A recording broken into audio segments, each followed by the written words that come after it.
صلی اللہ تعالی علی حبیبہ محمد وآلہ وسلم۔ الا ان اولیاء اللہ لا خوف علیہم ولا هم یحزنون۔ اللہ کے فرمان کے مطابق تمام مخلوق اللہ کا کنبہ ہے، اللہ سربراہ ہے، اللہ رب العالمین ہے، پروردگار ہے، پرورش کرنے والا ہے۔ اللہ نے اپنے محبوب صلی اللہ علیہ وآلہ وسلم سے فرمایا، درجات حاصل کرنے والی چیزیں کیا ہیں؟ اللہ کے محبوب نے اللہ کے حکم سے عرض کیا، بلا شرط سب کو کھانا کھلانا، ہر ایک کے ساتھ نرمی سے بات کرنا، راتوں کو ایسے وقت صلاۃ قائم کرنا جب لوگ سوئے ہوئے ہوں۔ ایک بار اللہ کے محبوب صلی اللہ علیہ وآلہ وسلم نے مدینہ منورہ میں فرمایا، اے لوگو، اسلام کا چرچا کرو اور کھانا کھلاؤ اور صلہ رحمی کرو۔ ایک اور جگہ ارشاد فرمایا، کھانا کھلانے والے کے پاس اتنی جلدی رزق پہنچتا ہے جتنی جلدی اونٹ کی گردن پر چھری بھی کارگر نہیں ہوتی۔ اللہ کے دوست حضرت ابراہیم علیہ السلام اللہ کی خوشنودی کے لیے ہر ایک کو کھانا کھلانے کا بطور خاص اہتمام کرتے تھے۔ آپ کا لنگر دن رات جاری رہتا تھا۔ بین الاقوامی روحانی اسکالر سربراہ سلسلہ عظیمیہ خواجہ شمس الدین عظیمی صاحب فرماتے ہیں کہ اللہ کی مخلوق کو اللہ کی خوشنودی کے لیے کھانا کھلانا لنگر کہلاتا ہے۔ لنگر کا مطلب لامحدود شے ہے۔ لنگر اللہ کی چیز ہے اور اسے اللہ کی مخلوق کھا رہی ہے۔ لنگر پکانے میں کبھی کنجوسی نہیں کرنی چاہیے، نہایت ذوق و شوق اور نفیس طریقے سے تیار کرنا چاہیے۔ حضور نبی کریم صلی اللہ علیہ وآلہ وسلم کے دور میں اصحاب صفہ کے لیے لنگر دن رات جاری رہتا تھا۔ امام احمد بن حنبل کے مطابق اصحاب صفہ کی تعداد 100 کے قریب تھی۔ وزیر حضوری شیخ عبد القادر جیلانی رحمۃ اللہ علیہ فرماتے ہیں کہ میرے نزدیک انسانوں کو کھانا کھلانا اور ان سے حسن سلوک سے پیش آنا افضل و اکمل ہے۔ فرمان الہی ہے، جس شخص کو اللہ ہدایت دیتا ہے اس کا سینہ اسلام کے لیے کھول دیتا ہے، اور جس کو گمراہ کرتا ہے اس کے سینے میں سختی اور تنگی پیدا کر دیتا ہے۔ اللہ کی مخلوق کے لیے وسائل فراہم کرنا اللہ کی صفت ہے، یعنی مخلوق کی خدمت ہے۔ اس خدمت سے شعور کا پیمانہ اور فراخ دلی سے ذہن وسیع ہوتا ہے۔ اسی طرح دسترخوان وسیع کرنے سے سوچ میں وسعت پیدا ہوتی ہے۔ حضرت سید ذوقی شاہ فرماتے ہیں کہ کھانا کھلانا ایسا عمل ہے جسے اللہ بہت پسند فرماتا ہے، اور اس کا صلہ اس دنیا میں ہی شروع ہو جاتا ہے، کیونکہ دنیا میں مخلوق خدا کے رنج و غم کی شدت میں کمی کا سبب 2 چیزیں ہوتی ہیں۔ ایک وہ دلی دوست جو تسلی، دلاسا اور آپ کے ساتھ بیٹھ کر آنسو بہائے اور رنج و غم کی شدت کو ہلکا کر دے، اور دوسرا لذیذ اور مزیدار کھانا کہ دل کو قوت بخشتا ہے اور پھر رنج و غم اٹھانے اور برداشت کرنے کی طاقت پیدا ہوتی ہے۔ حضرت بابا فرید الدین گنج شکر فرماتے ہیں کہ حضور پاک صلی اللہ علیہ وآلہ وسلم نے فرمایا کہ کھانا دو چاہے کوئی بھی ہو، خواہ اس کو جانتے ہو یا نہ جانتے ہو، اور سلام کرو جو بھی سامنے آئے، چاہے اس سے شناسائی ہو یا نہ ہو۔ سربراہ سلسلہ عظیمیہ خواجہ شمس الدین عظیمی صاحب فرماتے ہیں کہ اسلام میں بہترین عمل بلا شرط سب کو کھانا کھلانا ہے۔ اگر کھانا اس لیے کھلایا جائے کہ کل کو ہمیں بھی کھانا ملے گا تو روحانی نقطہ نظر سے یہ غلط سوچ ہے۔ اگر صرف اللہ کی رضا کے لیے مخلوق کو کھانا کھلایا جائے اور مخلوق سے اس عمل کے بدلے کوئی توقع قائم نہ کی جائے تو پھر یہ عمل بے غرض ہوگا اور اللہ کی صفت رحیمی کا عکس ہوگا، اور جس بندے کے اندر صفت رحیمی متحرک ہو جاتی ہے وہ کائناتی سسٹم کے تحت دنیا میں موجود ہر بندے کی خدمت کرتا ہے۔ کھانا کھلانے کا طریقہ یہ ہے کہ جو میسر ہے وہ کھلا دے اور اس کی پرواہ نہ کرے کہ کھانے میں کون کون شریک ہوتا ہے، دانے دانے پر مہر ہے۔ تفسیر عزیزی میں حضرت شاہ عبدالعزیز محدث دہلوی سورہ المدثر کی تفسیر بیان کرتے ہوئے فرماتے ہیں کہ دوزخ برائیوں اور نحوستوں کا مجموعہ ہے، اور عالم میں نحوست کے اسباب 19 چیزوں پر منحصر ہیں۔ 19 کے عدد کی تاثیر عظمت اور بزرگی والی بھی ہے۔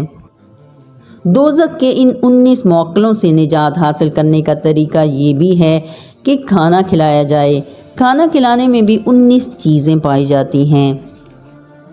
حضرت حاجی امداد اللہ مہاجر مکی فرماتے ہیں، جو کھانا اللہ کے لیے تقسیم کیا جاتا ہے تو یہ عمل نور علی نور ہے اور اللہ کا بہت پسندیدہ ہے۔ حضور نبی کریم صلی اللہ علیہ وآلہ وسلم کے دادا حضرت عبد المطلب نے اپنے پوتے محمد کی ولادت کی خوشی میں تقریباً 100 اونٹ ذبح کیے اور اہل مکہ کی 3 دن شاندار دعوت کی۔ پھر مزید اونٹ ذبح کر کے مکہ کی پہاڑیوں اور وادیوں میں بھی گوشت رکھ دیا گیا تاکہ چرند پرند اور حیوانات بھی کھائیں۔ حضرت خواجہ نور محمد چوراہی فرماتے ہیں کہ جو شخص حضور صلی اللہ علیہ وآلہ وسلم کی ولادت کے موقع پر درود شریف اور لنگر کا خصوصی اہتمام کرتا ہے تو اس کا رزق کبھی کم نہ ہوگا۔ مولا علی کرم اللہ وجہ الکریم ہمیشہ دوسروں کو کھانا کھلانے کا بطور خاص اہتمام فرماتے اور دوسروں کو بھی تاکید فرماتے۔ اسی طرح امام حسن مجتبیٰ علیہ السلام کا مدینہ میں دسترخوان بہت مشہور تھا۔ آپ انواع و اقسام کے کھانے پکواتے اور ہر خاص و عام کو کھلاتے۔ اگر ہم دیکھیں تو تمام اولیاء کرام کی زندگی میں بھی اور ان کے جانے کے بعد بھی ان کا لنگر جاری و ساری رہتا ہے۔ محترم جناب سید سرفراز شاہ اپنی کتاب فقیر رنگ میں فرماتے ہیں کہ فقیر یعنی اللہ والے کی زندگی میں کھانا بنانا اور سرو کرنا دونوں کا بہت عمل دخل ہوتا ہے۔ عموماً یہ دونوں کام فقیر ابتدا میں ہی کر گزرتا ہے، یعنی لنگر بنانا اور تقسیم کرنا۔ پھر یہی کام فقیر کے پاس آنے والے خوشی خوشی کرتے ہیں، لوگوں کے لیے لنگر بناتے ہیں اور پھر ان کے جھوٹے برتن دھونے سے سالک کا نفس مرتا ہے، اس کی میں قطعی طور پر کچلی جاتی ہے۔ فقیروں کے درباروں پر بھی لنگر جاری رہتا ہے۔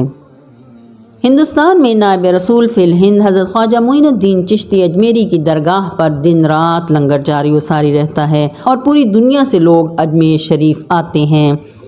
اسی طرح ہندوستان کے شہر شیرڈی میں بھی شیرڈی والے سائیں بابا کا لنگر بہت وسیع اور منظم طریقے سے تقسیم ہوتا ہے۔ لاہور میں حضور داتا گنج بخش کے مزار پر بھی کم و بیش 10,000 افراد روزانہ کھانا کھاتے ہیں۔ ابدال حق حضور قلندر بابا اولیاء رحمۃ اللہ علیہ کے نانا سید تاج الدین ناگپوری کی درگاہ تاج آباد ناگپور ہندوستان میں ان کا لنگر دن رات جاری رہتا ہے۔ مرشد کریم الشیخ عظیمی بابا جی صاحب فرماتے ہیں کہ لنگر کھانے سے صرف پیٹ نہیں بھرتا بلکہ اس سے بیماروں کو شفا ملتی ہے، مفلس اور ناداروں کی فریاد رسی ہوتی ہے اور تو اور بے روزگاروں کو روزگار بھی مل جاتا ہے۔ فقیر یعنی اللہ والے کا لنگر کھانے سے فقیر کے اندر کام کرنے والی روشنیاں سالک یا عقیدت مند کے یقین کو تقویت دیتی ہیں، اس سے روحانی صلاحیتوں میں اضافہ ہوتا ہے۔ لنگر کھانے سے گمراہ ہدایت پاتے ہیں، انسانیت کو دوا اور طالبان حق کو راہ ملتی ہے۔ ایک مرتبہ ایک مرید خواجہ شمس الدین عظیمی صاحب کی خدمت میں حاضر ہوا اور معاشی حالات کے خراب ہونے کا تذکرہ کیا۔ آپ نے فرمایا، حضور قلندر بابا اولیاء رحمۃ اللہ علیہ کی 27ویں کا لنگر لائن میں کھڑے ہو کر لیا کریں اور کھایا کریں، انشاءاللہ حالات ٹھیک ہو جائیں گے۔ خوش نصیب ہیں وہ لوگ جن کو اس دربار کے لنگر خانے سے کچھ تبرک مل جائے، اور خوش نصیب ترین ہیں وہ لوگ جو لنگر پکانے کی محنت بھی کرتے ہیں اور لوگوں کا برا بھلا بھی صبر سے سنتے ہیں۔ اللہ کے محبوب خاتم النبیین وجہ تخلیق کائنات حضور علیہ الصلاۃ والسلام کی ولادت باسعادت کے موقع پر دنیا بھر کے مسلمان نیاز یا لنگر پکاتے اور تقسیم کرتے ہیں۔ اس وقت نواسہ رسول سید الشہداء امام حسین علیہ السلام کی نیاز اور لنگر پوری دنیا میں سب سے زیادہ بنتا اور تقسیم ہوتا ہے۔ اولیاء اللہ کے عرس مبارک، عیدین اور خاص لنگر کے روز لنگر خانے سے انسان تو انسان، جنات اور ارواح بھی تبرک حاصل کرتے نظر آتے ہیں۔ دراصل فقیر کے لنگر خانے کے پس پردہ فیض عام جاری و ساری رہتا ہے۔ اللہ کی مخلوق کو اللہ کی رضا اور خوشنودی حاصل کرنے کے لیے کھانا کھلانا دراصل ایسا چور دروازہ ہے جس سے بارگاہ رحیمی میں رسائی حاصل کرنے کی کوشش کی جاتی ہے۔ اللہ تعالی ہمیں بھی اپنا دسترخوان اور سوچ وسیع کرنے کی توفیق عطا فرمائے۔ آمین یا رب العالمین، آمین۔